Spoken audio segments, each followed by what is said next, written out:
आज सका उठिक मु ब्रश करके हॉर्लिक्स ग्लासटा पीकी बस पाठ पढ़ुची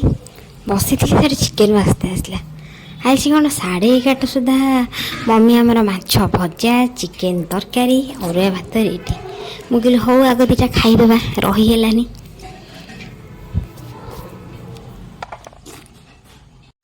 हाँ कि खाया मो अरुआ भात को चिकेन तरकारी ता संग 2 खंड माछ लंका लुण को पियाज टिके हौ जल्दी जल्दी खाईदे जी खाइबा कथा शीघ्र आसरी ना खाइबा तक मुझे सब खाईदेवी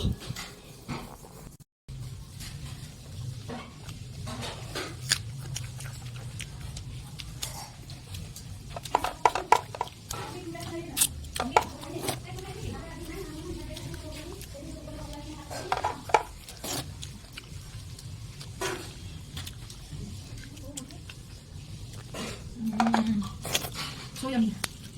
Matter what made it.